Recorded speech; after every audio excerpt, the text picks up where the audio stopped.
Albert Einstein once said, "Those who lack the courage will always find a philosophy to justify it."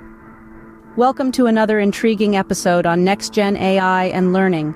In today's discourse, we delve into the enthralling realm of fear and courage, and how these two opposing forces shape our lives and the philosophies we adopt.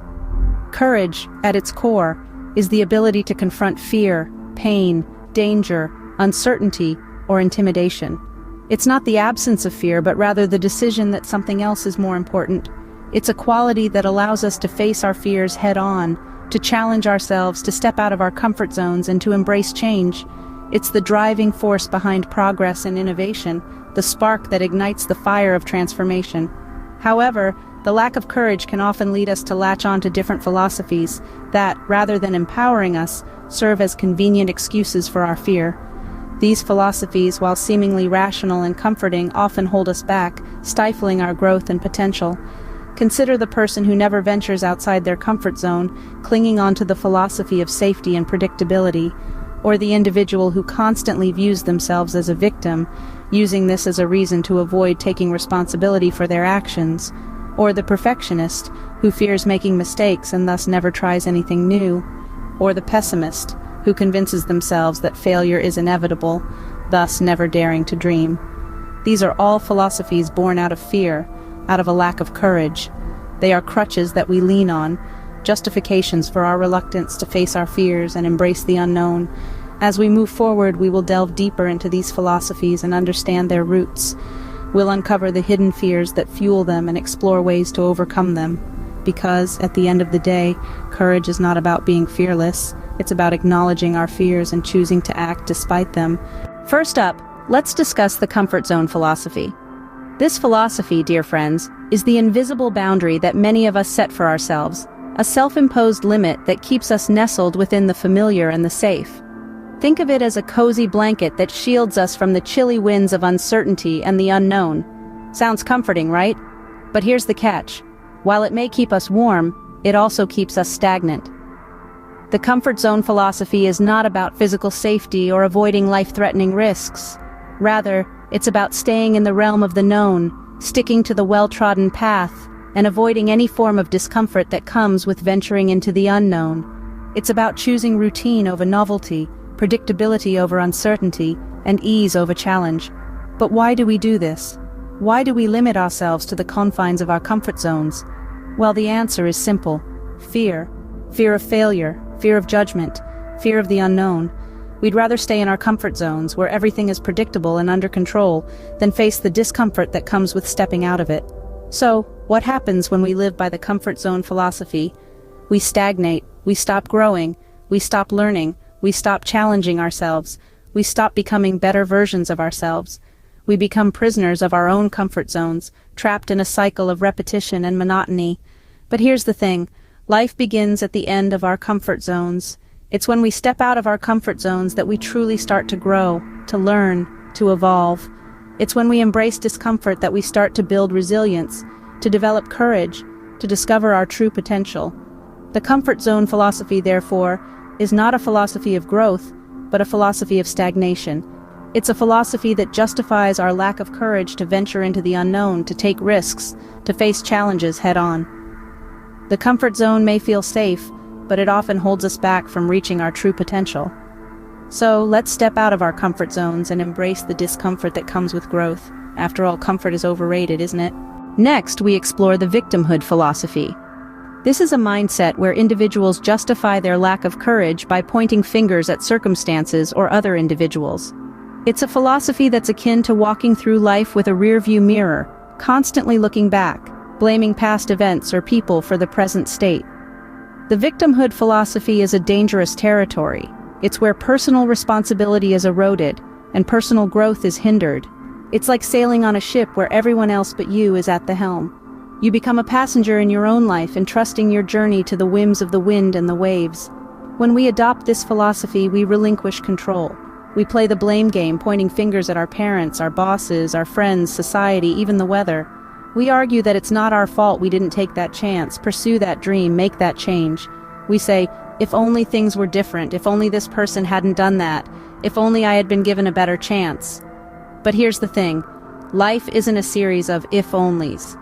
And the more we indulge in this victimhood philosophy, the more we drift away from the shores of responsibility and growth.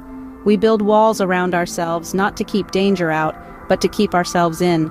The truth is, every person has the power to take the helm of their life's ship. It's not about having a smooth sea, but about being a skilled sailor. It's not about waiting for the storm to pass, but learning to dance in the rain.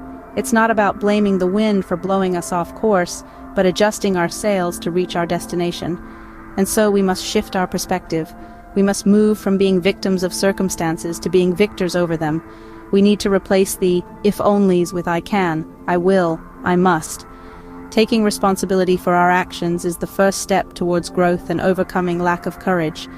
It's time to drop the victimhood mantle and embrace the power of personal responsibility, because courage is not the absence of fear, but the triumph over it. Now let's delve into the perfectionist philosophy. In every corner of our world there lurks the perfectionist philosophy, a belief system held by those who strive for impossible standards. It's an alluring philosophy, one that promises greatness if only we could reach that elusive state of perfection. But what if I told you that perfection is not a destination, but a mirage, a deceptive illusion that keeps us running in circles, never quite reaching our goals, forever chasing the unattainable? The perfectionist philosophy can be a mask for fear, a clever disguise employed by those who lack the courage to step outside their comfort zones.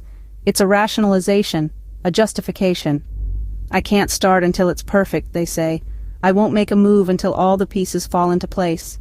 But the truth is, life is messy, it's unpredictable, and rarely do all the pieces fall neatly into place. Perfectionism doesn't just set the bar high, it sets it impossibly high.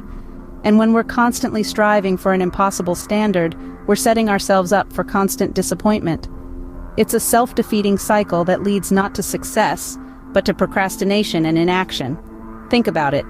If you're always waiting for the perfect moment, the perfect idea, the perfect circumstance, you'll be waiting forever. Perfectionism is not a roadmap to success, it's a roadblock. It stalls progress, inhibits creativity, and stifles innovation. But here's the good news. Perfection isn't necessary for success. In fact, it's often the imperfect, the flawed, the broken, the unpolished that leads to breakthroughs. It's the courage to make mistakes, to stumble, to fall, and to rise again that paves the way to progress. So let's embrace the messy, the chaotic, the imperfect. Let's have the courage to make mistakes, to learn, to grow, and to move forward despite the fear of not being perfect. Because in the end, perfection is a myth. It's the courage to make mistakes that leads to progress. Finally, we have the pessimist philosophy.